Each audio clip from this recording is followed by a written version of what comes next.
nice to have you Oh, here. it's so Suzanne good to be Goddard-Smythe, Artios Award winner, gosh, children's look at pilot that. in series for School of Oh my Rock. gosh, how beautiful. Congratulations. Thank you. So just being honored by fellow CDs, by your peers, tell me what that means to you. How are you feeling?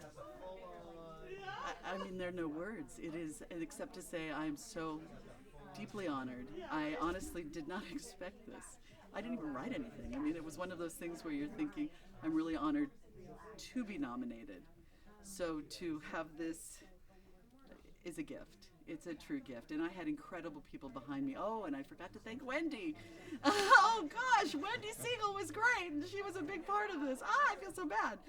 But it was a team effort. It was all of us as a team, and I really appreciate being kind of, I guess, in theory, the head of the committee, and I get to be honored with it because of that. Great. School of Rock is not the only children's show you're working on right now. Right. Yeah. What about this genre? What about children's shows appeals to you? What drew you to these types of projects? You know, it's interesting because my kids now are 16 and 18. I have two boys, and these. I was asked to do a project, which is the first thing I did, which was something called Shake It Up, and it appealed to children, and my boys were like, wait, you're going to do a Disney show?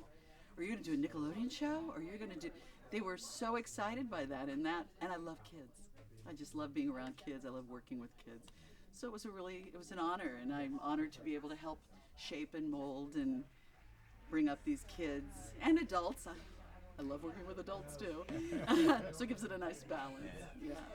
Ultimately, a very collaborative business. Very collaborative. All storytellers working together, writers, producers, directors, casting. So what about the storytelling process? What about casting appealed to you as a storyteller? What brought you into casting in the first place? You know, it's funny. As a kid, I always watched feature films and television. I mean, I was one of those people that was up until the middle of the night watching TV, The Late Show, The Late Late Show, Chiller Thriller, all the stuff and I always knew who the actors were.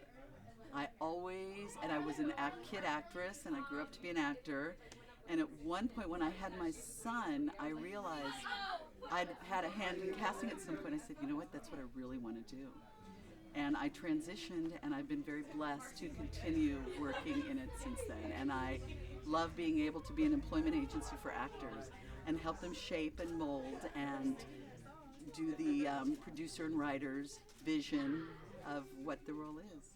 Well, thank you for your employment agency. Some of us are indebted to your employment agency. Thank you so much. All right, so finally, if there's just one word of advice for folks who are looking to come up in the casting world, assistants, associates, who want to build a career of their own, what bit of advice would you give to people looking to become a casting director? That's a great question. Figure out what you want to do. I mean, do you want to do features? Do you want to do television?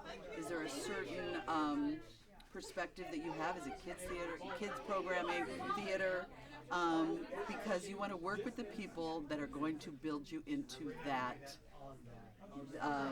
arena. Because sometimes you kind of get into an arena and it's hard to build out of that. So figure out what the arena is you want and go for it. That's great. Well, congratulations Thank again. you. Enjoy the rest of the night. Thank you. Oh my God.